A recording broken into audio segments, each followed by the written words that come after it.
All right, guys, welcome to Simply Chris.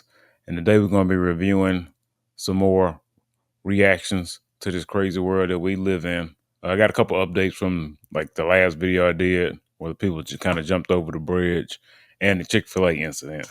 So we're going to go ahead and jump into that. Let's get started.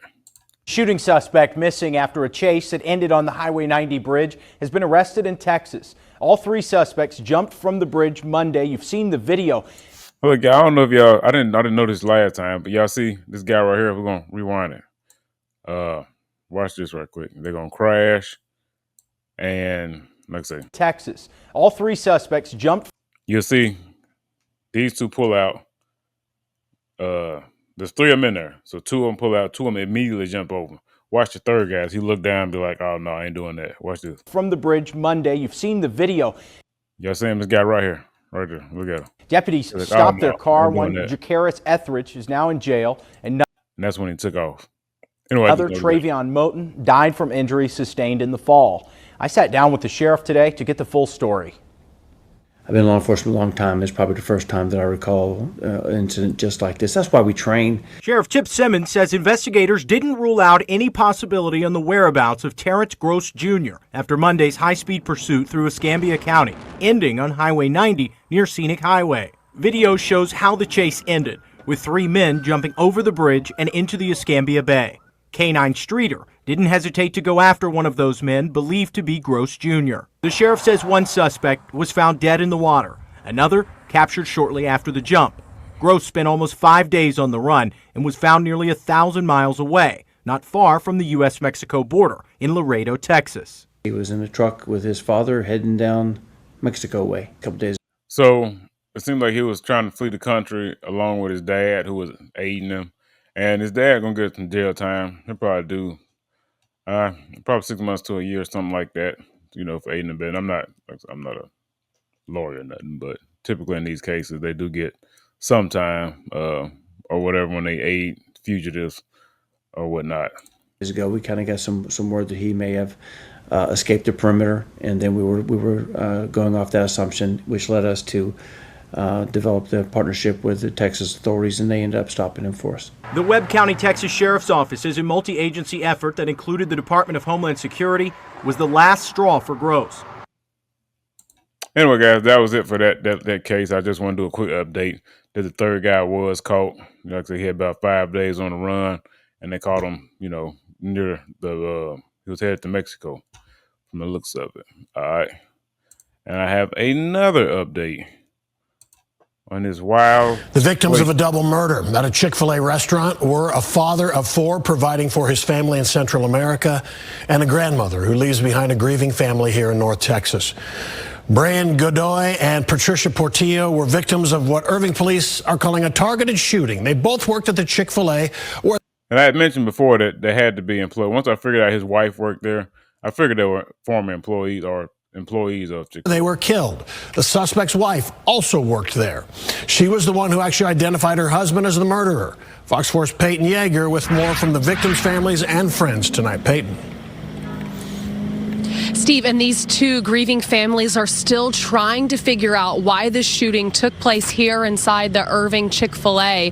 One family is working to have a proper burial in Guatemala. Another family is trying to raise funds for a funeral next week here in North Texas. Friday, fresh flowers surround photos of the two Irving Chick-fil-A employees shot and killed while on the job Wednesday. 31-year-old Brian Godoy, a father of four from Guatemala, has now been identified as one of the victims. The second, 49-year-old Patricia Portillo, a mother and a grandmother. 37-year-old Oved Bernardo Mendoza Argueta, a citizen. Damn, that's a name. Citizen of El Salvador, is charged with capital murder. Argueta is also on an immigration hold, according to ICE. Irving police believe Argueta carried out a targeted attack at the restaurant off MacArthur Boulevard in the Las Colinas neighborhood. Police revealed Argueta's wife works at the Chick-fil-A, and she positively identified her husband as the gunman. But police have not said why the two were targeted or what led up to the shooting. Friday, Fox 4. I wonder if the wife knew. You know what I mean? Like, let's just say she seen her husband coming in there. She trying to try to speak to him. He just opened fires. Like, and I do believe the wife knows what's going on. There has been some tension. To what I'm gonna speculate, I'm gonna stay up on this case, but maybe the dude, you know what I'm saying, was too friendly with his wife, and the dude came up there to get at the dude. He might have came just to target this dude, and maybe they was just sitting at the table or something together, or they were just close to each other, and he might have mistaken that for his girlfriend or something to that degree, and just kind of took them both out. Four learned new details about the two victims. Godoy leaves behind a wife and family in Guatemala. Elizabeth Godoy sent Fox 4 pictures and videos of her husband with his children. In a statement, she told Fox 4, "We depended fully on him. We don't have more family." Godoy moved to North Texas alone, where he worked multiple jobs in order to send money back to his family. Godoy's hometown friend Kevin Lopez tells Fox 4 through a translator he went after the dream of giving his family something better. Meanwhile, Portillo's daughter spoke to Fox 4 off camera on Friday, saying Portillo leaves behind grandchildren who now will grow up without her. Yeah, that's wild. But that was the update on that case. I'm sure after they figure out more on why he did it, more details will come out, and I'll try to stay on top of that. Let's check out some of these comments. I always forget to do the comments. All right, here go one with a lot of likes. Don't bring your problems to public places. All the innocent people who had nothing to do with this triangle had to witness these murders. Yeah. Here's another one with a lot of likes. Interrogate the wife. She is a key link. Either she had marital problem with the shooter or maybe work issues with her coworkers. Something major happened for that monster to snap and commit the crime that he did.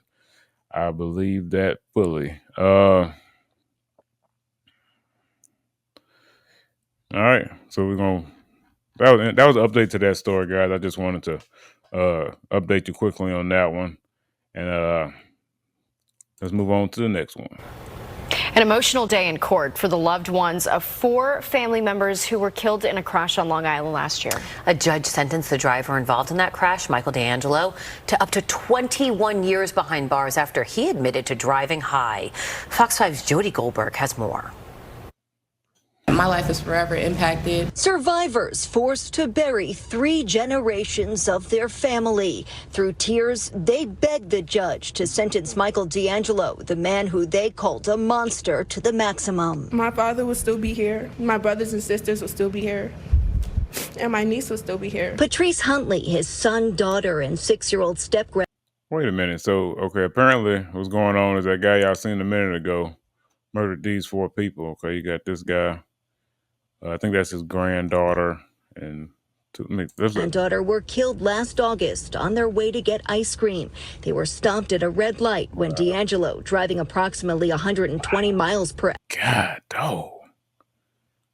It's always crazy how the person that's doing the wild driving lives. It's always. It's just astonishing how that happens all the time. Hour just seconds before the crash, plowed into the victims in their SUV. Countless lives destroyed and changed forever, all because of drunk, drugged, and reckless driving. The 33-year-old had fresh track marks on his arms and hands. There were needles in his car. Jesus Christ, look at this fool. I hope they throw the book at him. Well, actually, he got what, 21 years? Wait a minute. And he admitted to the judge he was high on cocaine and fentanyl. He had 2 prior arrests for DWI-related offenses. And just days before the crash, he tried to run from police after he was revived from an overdose. Why was he even on the streets? In court, Huntley's daughter called him a negligent addict. The family says there are no words to describe the loss. We don't see him as somebody that should be outside. He belongs behind bars. Family got emotional forever as they remembered their loved ones. Huntley was a Marine who devoted his life to uplifting veterans. The children were energetic and full of life. D'Angelo didn't turn around, but told the judge he wishes he could go back and exchange his life for theirs. It came as little consolation to the family. Get over your drug addiction. Go to jail. rehabilitate yourself. Prosecutors say the two survivors who will forever be linked to the crash are dealing with extensive physical and psychological trauma. The judge told DeAngelo he isn't a victim and he caused the deaths because he didn't care about anyone else. And as he sentenced him to up to 21 years in prison, he told him to take steps behind bars to make 21 years? The man took 4 lives and pretty much probably got them 2 other people they were talking about probably handicapped to a certain degree, at least physically and mentally. And he got up to 21 years? Shit, he'll be out probably in 10 on good behavior. Man, that's wild. Now we're gonna just address the elephant in the room now. We all know if this was an African American man that killed a white family, they just threw him under the jail. They gave him life without parole and solitary confinement. Let's just keep it real. Let's go to some of these comments. The judicial system is a joke. Yeah, for the most part.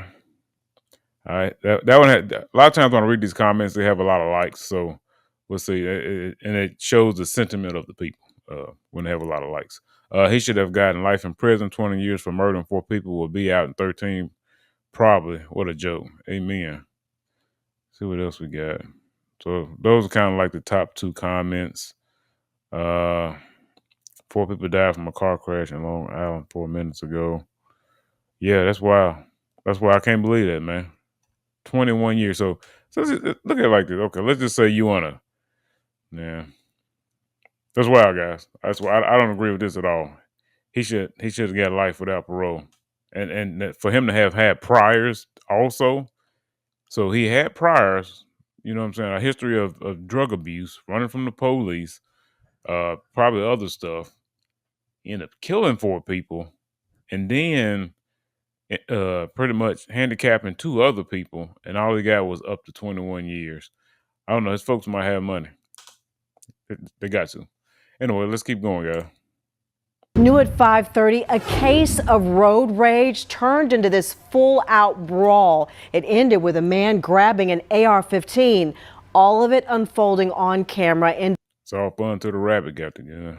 This West Charlotte driveway. Channel 9's Amelia White got a play-by-play of the moments that led up to this video. A couple tells me they were in a life or death situation after their neighbors physically assaulted them in their driveway and then pulled out a gun. They say this all stemmed from a road rage incident, and the assault itself was all caught on camera. Anything could have happened, you know, like the gun was cocked and it was ready. Delaner and Corey Bell say their life flashed before their eyes. All right, so we got these people, and this lady, okay, I think this is the guy in the video, and this is the neighbors. You got this lady and this guy. Okay. After a violent exchange in their driveway, almost But it looked like he's trying to calm her down, and she's the one instigating everything. ended in a shooting. I was at a shock and disbelief that it escalated to that point. Corey says he was driving home in his West Charlotte neighborhood last week when the driver behind him was speeding and almost hit his car. He says he recognized the driver because they live a street over from him, and that's what made him tell the driver to slow down. And she just became irate and belligerent about, get out of the way, and she going to get her brother. The couple's Ring camera footage. Oh, so that's what happened. Oh man, this shit crazy. So it was a lady that initially that they told to slow down, and she wanted to hoo-ha and go get her brother. Shows how quickly things escalated. You can see two cars. Okay, so this is okay. I got it. Cars pulling up in front of their driveway. Two people then approach Corey, starting a verbal argument. Oh, so this was the lady they told to slow down, and she got her brother and came back to their house. All right. That's when Corey's wife, Delaner, came outside to try to calm things down. Like she was. See, she the one acting nutty. I'd arrest her goof ass. In a manic state. I came out. Man, she came out. The little short lady came out and popped her. You know what I'm saying? Oh, she was such a good. No. She trying to de-escalate the situation and let her know, you need to calm down. She says, but that didn't work. Here, you can see the neighbor throwing a punch at Delaner. Seconds later, the other neighbor went back to the car, pulled out an AR-15. And see, now he the one that got the gun, these fucking criminals. All right. So this lady, the lady that was talking noise on the ground, getting beat up by the lady house that she showed up to. It should be. Now the brother can't do nothing with him, so he went to the car and got a gun. Pointing the gun at Delaner. He could have not intentionally pulled the trigger. No, I didn't pose no threat for you to be getting a gun out on me. And I stepped in between him and my wife. He kept saying he was going to shoot and kill her.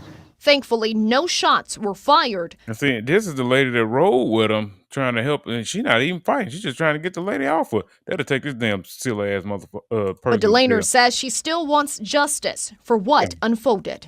And as bold as they were to come over here that day, they should be just as bold to go to the police station and face the repercussions of their consequences. Amelia White, Channel 9 Eyewitness News.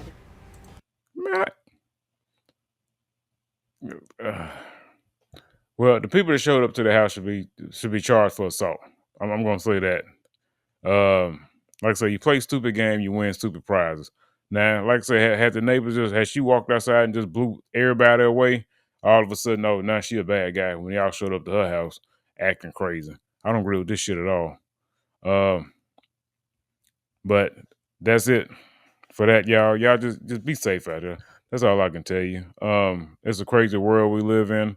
If you can, like I say, some people you just can't de-escalate the situation. It's like this lady just came up and she was just belligerent because somebody told her to take some accountability and slow down in a neighborhood, a residential neighborhood where kids could possibly be playing while you want to fly through neighborhoods. Like, I'm saying, what happens if you kill a child? Now you going to jail, where she probably belong.